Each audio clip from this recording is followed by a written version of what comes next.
Bismillahirrahmanirrahim. Assalamualaikum warahmatullahi wabarakatuh. Alhamdulillah, alhamdulillahirabbil alamin wa bihi nasta'in wa ala umuri dunya wadin. Asyhadu an la ilaha illallah wa asyhadu anna Muhammadan abduhu wa rasuluh. La nabiyya ba'dah. Pada kesempatan kali ini, perkenankanlah kami dari kelompok 5 yang akan menyampaikan materi kami, yaitu inseminasi buatan dan bayi tabung.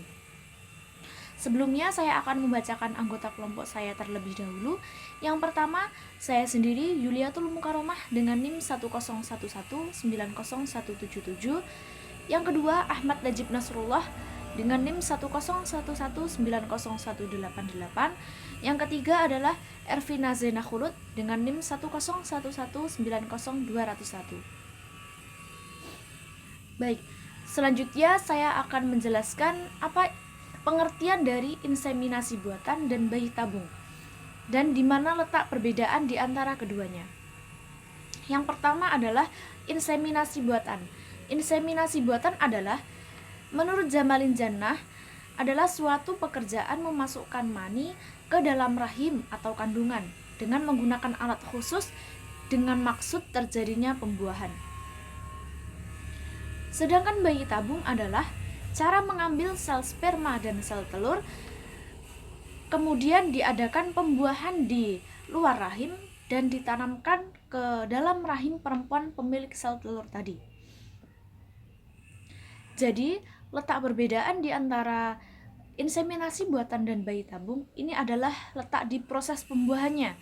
Jika inseminasi buatan itu di dalam rahim, sedangkan bayi tabung itu di luar rahim. Selanjutnya mengenai hukum inseminasi buatan dan bayi tabung. Menurut Undang-Undang Nomor 36 Tahun 2009 tentang Kesehatan mengatur dalam pelaksanaan program inseminasi buatan di Indonesia tidak diizinkan menggunakan rahim milik wanita yang bukan istrinya. Untuk itu, ada beberapa jenis hukumnya sesuai dengan jenis dan bentuk inseminasi buatan dan bayi tabung itu sendiri. Yaitu yang pertama, inseminasi buatan yang spermanya berasal dari suami atau donor orang lain. Hukum inseminasi buatan dan bayi tabung menurut Mahmud Shaltut dibolehkan jika sperma dengan ovum itu bersumber dari suami istri yang sah. Sedangkan jika sperma dan ovum tersebut bukan dari suami istri yang sah, maka menurut Mahmud Shaltut, hal tersebut adalah haram.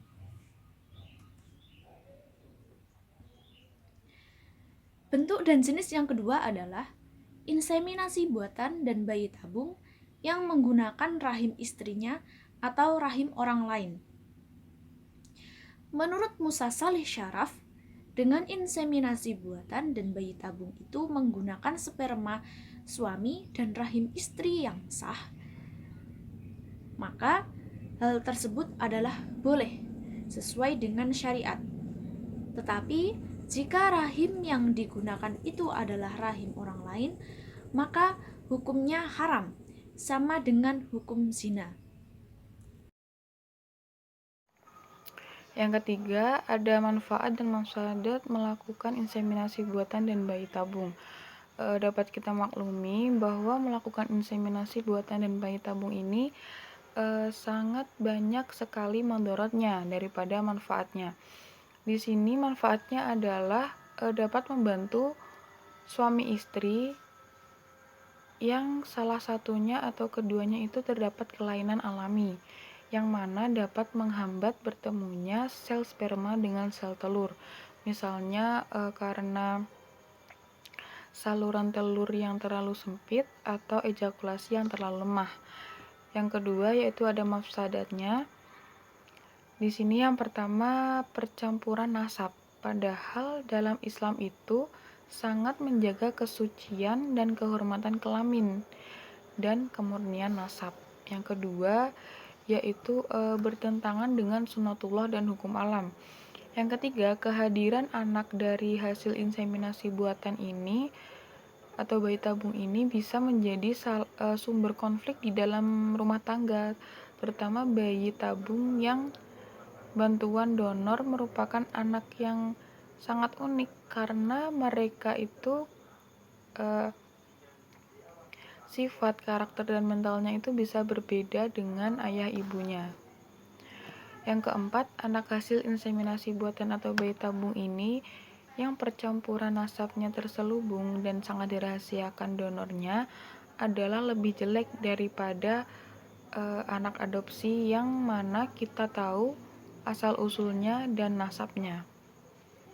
Yang kelima, bayi tabung lahir tanpa proses kasih sayang yang alami, terutama bagi bayi tabung yang lewat ibu titipan, yang harus menyerahkan bayinya kepada pasangan suami istri yang punya benihnya, sesuai dengan kontrak. Tidak terjalin hubungan antara keibuan antara ibu dan anak itu secara alami. Keberhasilan inseminasi buatan sendiri itu tergantung pada tenaga ahli di laboratorium. Walaupun prosedurnya sudah benar, bayi dari hasil inseminasi buatan dapat memiliki resiko cacat bawaan lebih besar daripada bayi pada umumnya. Penyebab dari munculnya cacat bawaan adalah kesalahan prosedur injeksi sperma ke dalam sel telur. Hal ini bisa terjadi karena satu sel sperma yang dipilih untuk digunakan pada inseminasi buatan itu belum tentu sehat. Nah, cacat bawaan yang paling sering muncul antara lain yaitu bibir sumbing, Down syndrome, terbukanya kanal tulang belakang, kegagalan jantung, ginjal, dan kelenjar pankreas.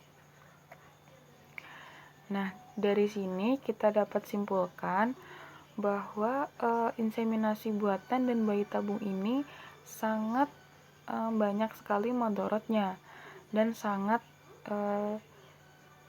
besar sekali resikonya.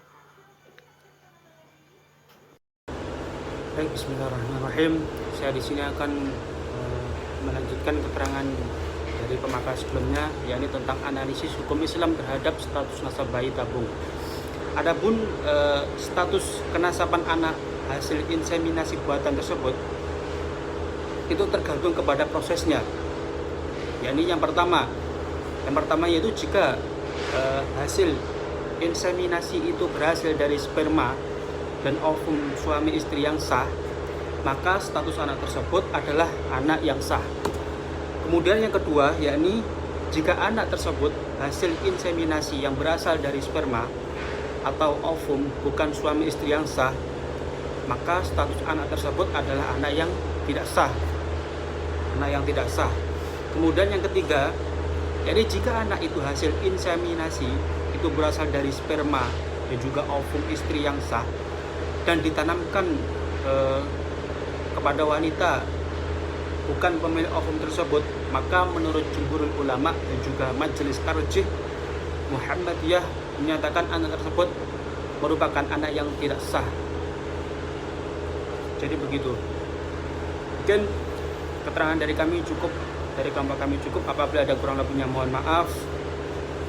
Wabillahi taufiq wal hidayah wa ridha wal inayah. Wassalamualaikum warahmatullahi wabarakatuh.